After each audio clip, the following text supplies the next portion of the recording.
এ যেন মোড়ার ওপর খাড়ার ঘাপ। মধ্যরাতের অতিবৃষ্টি আর পাহাড়ি ঢলে সুরমা নদীর পানি উপচে ভাসছে সিলেট নগরী। ঘরবাড়ির মধ্যে ঢুকে গেছে বন্যার পানি। হঠাৎ মধ্যরাতে বাসাবাড়িতে পানি প্রবেশ করায় ভোগান্তিতে পড়েছেন বাসিন্দারা। শহর অঞ্চলে এমনিতেই জরাজীর্ণ পরিবেশে বেশিরভাগ মানুষের বসবাস, তার উপর এই বন্যা নাজেহাল করে ফেলেছে তাদের।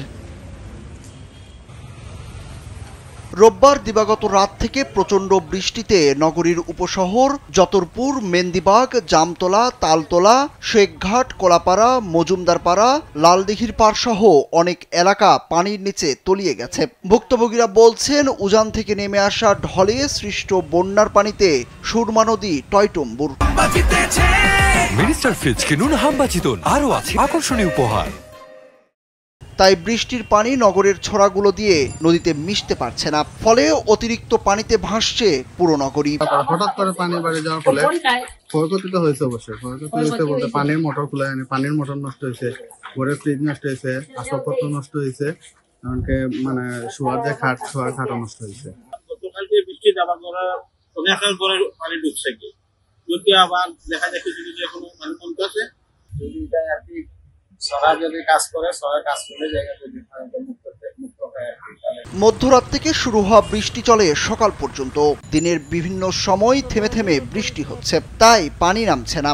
নগরের বিভিন্ন এলাকার বাসিন্দারা জানান, রোববার সকাল থেকে বিকেল পর্যন্ত কয়েক দফায় বৃষ্টি হয়েছে। তবে রাত থেকে টানা কয়েক ঘন্টার বৃষ্টিতে নগরের অনেক এলাকার রাস্তাঘাট পানির নিচে। কোনো কোনো এলাকায় সুরমা নদীর পানি উপচে প্রবেশ করে, আবার কোথাও ভারী বৃষ্টিতে জলাবদ্ধতা তৈরি হয়ে হাঁটু থেকে কোমর সমান পানি জমেছে।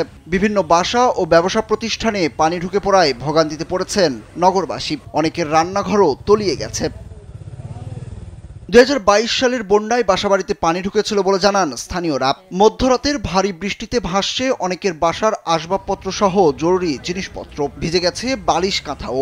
বৃষ্টিপাত অব্যাহত থাকায় পানিও বাড়ছে হু হু করে। এই ভোগান্তি কবে দূর হবে সেই চিন্তায় ভুক্তভোগীরা। পানি তো দেশে বাইরে বেলের পানি উঠছে আর এর লাগে ভাই সমস্যা আছে।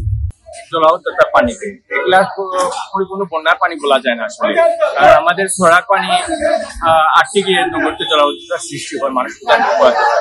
এর আগে গত 29 মে রাতে উজান থেকে নেমে আসা পাহাড়ি ঢল, পাশাপাশি সিলেটে ভারী বৃষ্টি হয়। এ সময় নদ নদীর পানি বাড়া অব্যাহত থাকায় জেলায় বন্যা পরিস্থিতির সৃষ্টি হয়। বন্যা কবলিত সিলেট সিটি কর্পোরেশনের কিছু এলাকা ও 8টি উপজেলার মধ্যে সবচেয়ে বেশি প্লাবিত হয়েছে জেলার গোয়াইনঘাট, কোম্পানিগঞ্জ, জৈন্তাপুর, কানাইঘাট ও জকিগঞ্জ উপজেলা।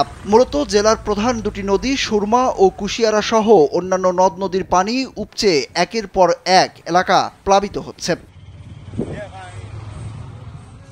সুরজ আহমেদ, কালবেলা।